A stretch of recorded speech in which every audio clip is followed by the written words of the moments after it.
I thought I'd do a quick video about this GBA SP style iPhone mobile phone controller, game controller that I made from a third-party shell. I've made loads of different versions of this and I'm due to set this one to bits, so I thought I'd make a video about it before I destroy it. Basically it's a third-party shell from an SP, about £6 from AliExpress. There's a fake Pokemon cartridge in there just to cover up that. Inside there's actually an 8-bit do micro gamepad.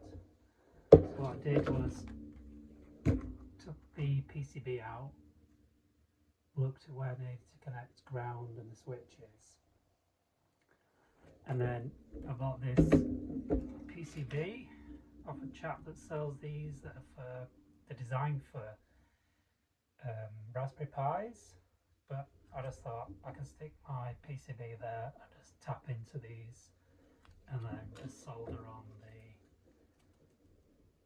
the switches, the little switches, the small ones, shoulder buttons. Chap sold me for £2 or £3, you know.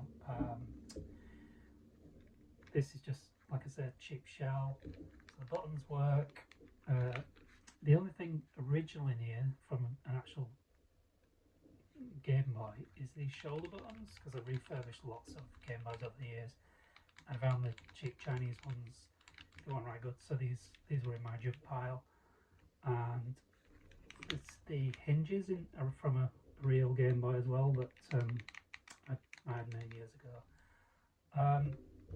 There's a cheap MagSafe ring there, bought off eBay for about £8. It's got a really strong magnet, so this just opens like a normal SP. Take that bit of the cartridge out, lost it. You can just see the PCB in there. There's the access to the switch and the button for syncing it with a new Bluetooth device.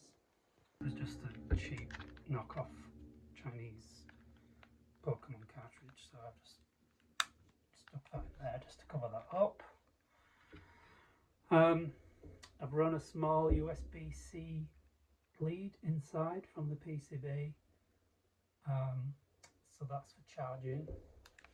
So basically it should work, it works perfectly with Android, iPhone.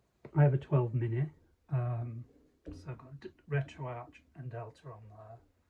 So if I connect to RetroArch, got some games on here. Look at Game Boy Advance, Metroid, so I play all the time. By default, you've got these on-screen controls. You switch it that way, obviously. It's easier that way, and the screen's bigger. But I'm not keen on these on-screen. You know, I prefer to have real buttons. So if I just put that on there, like I said, it's quite a strong magnet. It won't come off. It's not moving anywhere. This button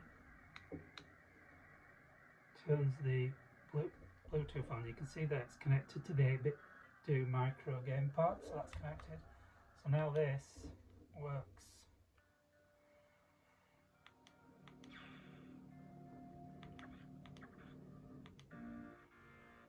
So I've made many of these things over the years out of different things, but this is the one I'm using at the moment. But I am due to take it apart and use the 8-bit do micro in something else. But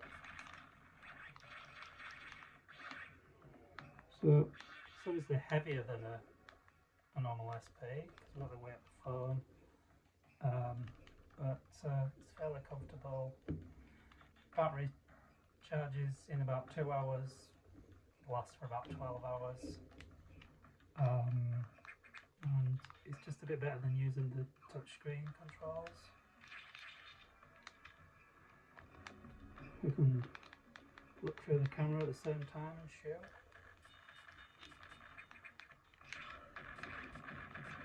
So just as easy as using SP. These buttons are a bit clicky, but it's because of my soldering. It's I think I need to resolder one or two of the buttons because they are a bit clicky. It might pick that up on the video. But yeah, just a quick video to show that really. It's quite a simple idea. I know there's a Kickstarter model with this company called Absolute M4, and that's, you know, they're selling something similar, but that obviously has more buttons and more options, probably a bit more professional than this. But this has probably cost me, I had the 8-bit 2 micro already. It's probably cost me, I don't know, £15 to make, and it's just a bit of fun soldering and then just working out the points. I just thought I'd show you that. Thank you.